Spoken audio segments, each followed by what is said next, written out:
because every business that has more than just a few small team members really needs to have a clear direction of where it's going and be fluid and be able to adjust and move, but have everyone on the same page.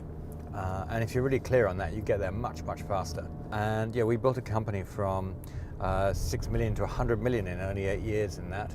I mean, it's really, it's where the rubber really hits the road in terms of clarity. The Authentic Entrepreneur series is, much of that is about getting your mindset right and really getting your direction right as a business. Yeah. But once you've really got that cranking, and frankly most people haven't, but when people actually consider that they've actually got that going smoothly and you've got a team around you and the business is no longer just about you, it's about your team, that's when it's great for a strategic plan to drop into place and make sure the team and the business function as if you were one.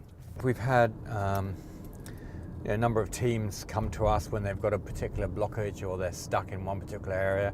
It might be one of their employees, it might be they need to cement a couple of transactions or a couple of deals, and they need some quick cut through on managing a third party or bringing someone in out of our network, for instance, to help get them across the line quickly.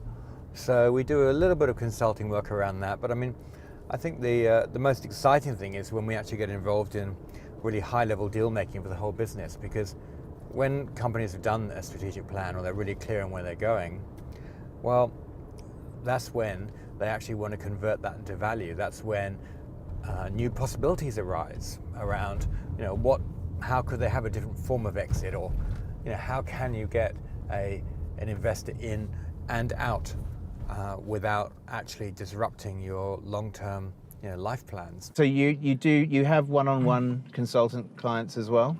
Yeah, I think we're pretty strict around it. They've got to be fairly aspirational and driven. They've got to be very, very resilient and very coachable as well. And when we're working one-on-one with someone at a pretty senior level, there's absolutely no question we're going to shorten their journey and get them somewhere in about a couple of years instead of about 10. Right. We've done a lot of work with really big corporates and big corporate transactions, so we can help them punch above their weight very fast. Yeah. So, a good example, we've got one who doesn't have much of a team, has a great idea, and we brought in a team, and I look after him personally, and we've completely mobilized him into an international organization inside only 9 months. So, yeah, right. We can move in very fast, but it's got to be the right person. It's got to be a really, really good fit. Yeah, it's all about picking your clients as well, as much as them finding you, isn't it? It's so important. Yeah. We had a situation the other day where on paper the thing seemed very, very exciting. It was a big international opportunity. They appeared to be well capitalized, but the culture was of the buyer, the culture of the CEO was flawed. It was one of those win-lose situations where they want something for nothing, and there's no skin in the game. You talk a lot about streamlining and accelerating people's growth in a shorter period than they might find themselves doing it unassisted. Would you say that's a sort of commonality in the kind of work that you do? Yeah, absolutely. I think there's one thing missing from that though, which virtually I don't see many people picking this up on. But when a business grows fast, what people don't pick up on is the personal growth of the leadership has to go as fast. And the problem is companies often grow faster than individuals.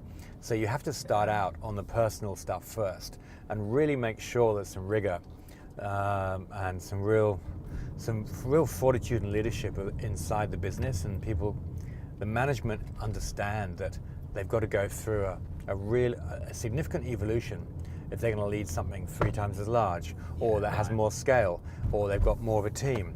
And the problem is, if the business grows fast and they don't, they're going to be so out of their depth and they'll be anxious.